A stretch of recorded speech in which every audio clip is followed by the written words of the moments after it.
The HyperX Cloud IIs have been a go-to recommendation for us for a long time. Why? Because they're reasonably priced and they sound pretty good, at least in the realm of gaming headsets.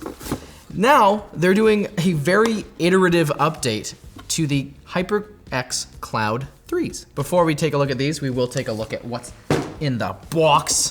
What's in the box? What's in the box? Well, what's on the box? Signature comfort. Legendary sound. We have DTS-X. It's like Dolby Atmos. It's a surround sound solution, but it's cheaper to license and in some ways is a better technology. It's got memory foam, it's got durable metal, it's got angled 53mm drivers, and it has an ultra clear microphone, which is very important for gaming when you gotta talk to your friends and make sure that they hear you. Oh, okay. One thing to note, the DTS Headphone X spatial audio is only available on PC, probably because it will be enabled through their software suite rather than on the headphone themselves. We got the headphones out of the box already, and then we got a box in here. What's another box? We have our boom microphone arm and our USB dongle. A nice braided cable, pretty soft. It's a 5-foot cable, but it is a, oh wow, look at that. Oh, that's in there.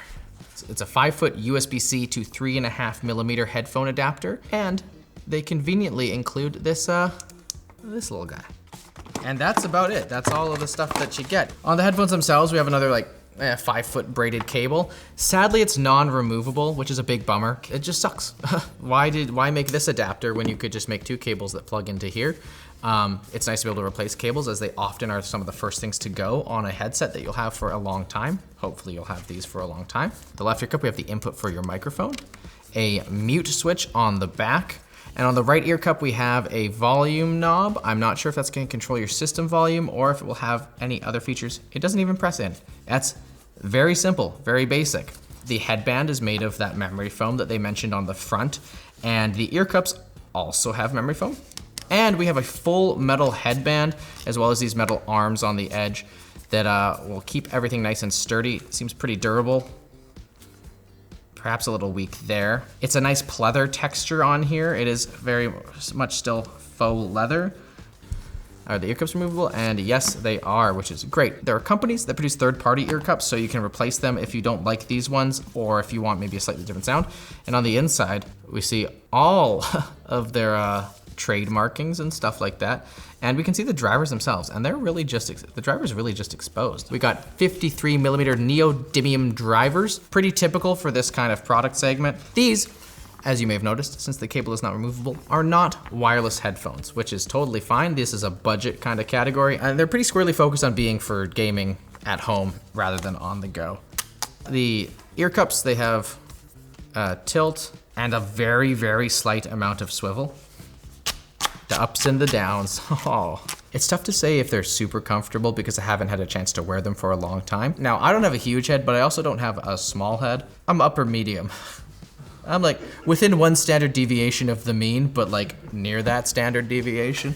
Many headsets, when they're fully extended, I can't comfortably wear, they're too loose. If you have a larger head, you might have to look elsewhere. In terms of comfort around the ear cups, well, I think that they're probably gonna be a little warm because it's memory foam and pleather. There's enough space for my ears, though they're not absolutely massive ear cups, so if you have bigger ears or ears that stick out pretty far, they're not super deep either, so your mileage may vary. It also comes in their signature red color, but I actually really appreciate the stealth look. Like, these kind of look almost professional in a sense. Like, they look like something you'd see somebody wearing backstage at a show. The microphone is bendy.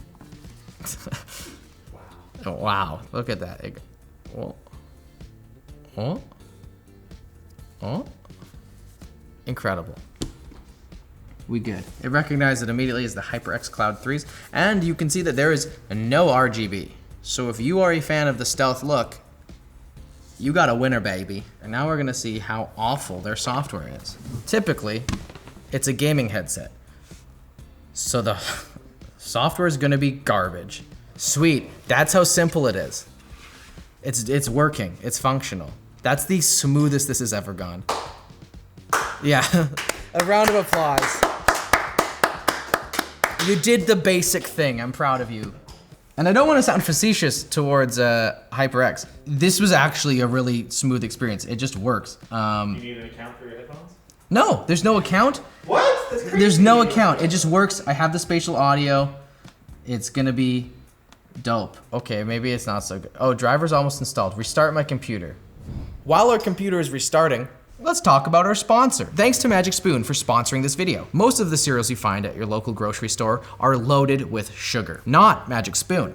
Their health-conscious cereals have 0 grams of sugar, 13 to 14 grams of protein, and only 4 to 5 net grams of carbs per serving. Build your own variety box with flavors reminiscent of your favorite cereals like Fruity and Frosted. Best of all, Magic Spoon's products have a 100% satisfaction guarantee. You don't like it? Well, Magic Spoon will fully refund your first case of products. Click the link below to try out some of Magic Spoon's tasty offerings and build your own variety box using the code ShortCircuit for $5 off. I eat it too sometimes. And we are back.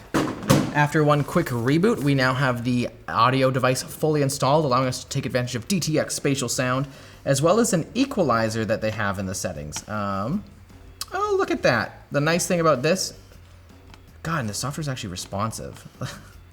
It's amazing that I'm impressed by this. It's a menu, but that just shows the sorry state of gaming software. It comes with multiple EQ presets as well as a customizable 1, 2, 3, 4, 5, 6, 7, 8, 9, 10 band EQ. In the software, you also have the options to turn on or off mic monitoring. There's the volume wheel. Actually, it's not actually adjusting the volume. That's what it's supposed to do, right? It's supposed to be a volume wheel, right? Don't want to blast my ears. Ah, the duck song. I'm glad I took those off. This was as David theorized.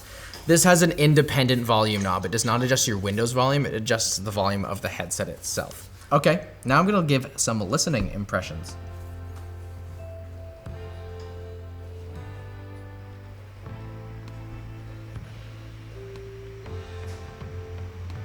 Sound-wise, they sound pretty good. They do have a little bit of brightness up in the highs that I find that could be a little bit piercing for some people, but it's great for gaming where you want to hear like the small details like rustling leaves or the footsteps of your enemies. At the bottom, there's a little bit of a bass boost, but not so much in the sub bass, so you don't get the biggest amount of rumble, but you do get enough oomph and thump from like a little bit of a bass increase. But other than that, they seem actually pretty neutral. In terms of soundstage, well, they're not the widest. They are closed back headphones, so they're not gonna be super, super wide, but I was actually pretty impressed with how well things were placed, at least in terms of listening to music. We'll play some games in just a moment. Honestly, they're not really coloring the sound a whole lot either, which is kind of cool, especially at the price that I know that these are gonna be at. Which is a good price. However, if you turn on the DTSX feature, it sounds terrible. It makes things sound boomy and like just not really positioned in the right area. You lose a bunch of details. There's kind of a weird random reverb to everything. It just doesn't know what to do with it. And that's kind of the case for any sort of spatial audio solution that isn't receiving a proper spatial input.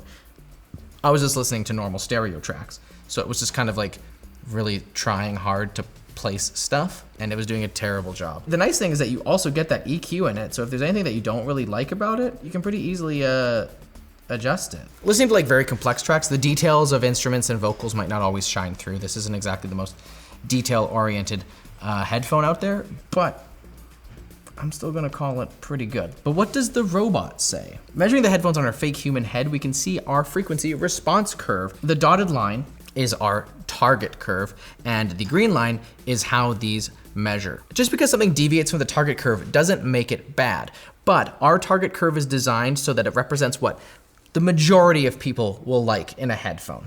And there's always a million other things about headphones that you may or may not like. And also, every headphone will sound different on your head. You are not a standardized robot. You're a special, unique individual. Looking here, we can see that there is that bump in the bass as well as a little bit of a drop in the sub bass. The mids though, it says pretty consistent along with our target, meaning it will sound relatively neutral. The upper mids, there's a little bit of a dip and a spikiness, especially at the 6 kilohertz region, which could be a little bit harsh or fatiguing, but it's really not that bad. It's pretty well controlled in the treble for this kind of headphone, and it's not doing any of the aggressive deep V tuning that a lot of gaming headphones like to do, or cheaper mainstream headphones, so it's not bad. You're now listening to me on the microphone of the HyperX Cloud III's. Looking at the microphone curve, we can see it's a pretty flat response, which is exactly what we're looking for. Remember, this is a compensated curve, unlike the headphone curve, which is raw. We want a perfectly flat line in this scenario. There's a big dip just above the 10 kilohertz region, which is a little bit above where you hear most speech, like things like S's and T's might be a little bit dampened, but you shouldn't hear too profound of an effect on it. And you can see that there's a bit of a scoop up at the bottom where the bass is, though very, very low and typically out of the range of the human voice. But the downside to that is that it could introduce some rumbles from, say, trucks outside or like an AC unit working. That could kind of affect the sound.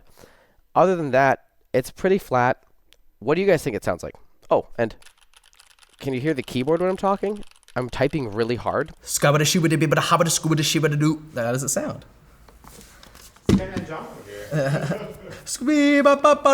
Let's play some games. Do you have any games on your laptop? Okay.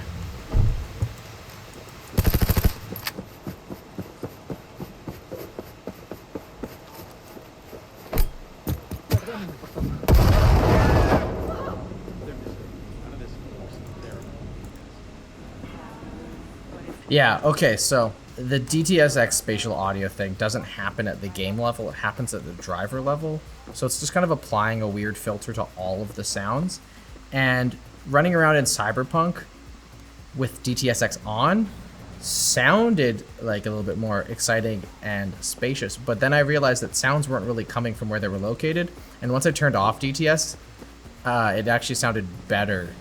This is one of the issues with the way that spatial audio is basically implemented and or not implemented by a lot of developers, is that there's no one way for everybody to do spatial audio that doesn't require some sort of weird middleman like Dolby or DTS. Dolby especially sucks because basically all that Dolby does is charge really, really high prices for all of their licensing, and then they advertise really hard, and it makes everything more expensive. But hey, I guess it's a feature that you get.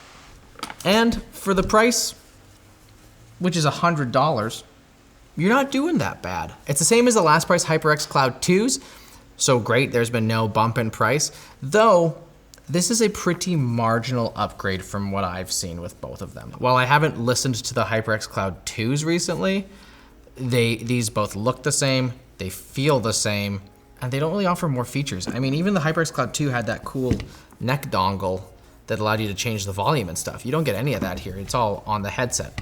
Maybe that's just preference, but it should be noted that you can get the HyperX Cloud IIs for $20 less. So, are these worth it?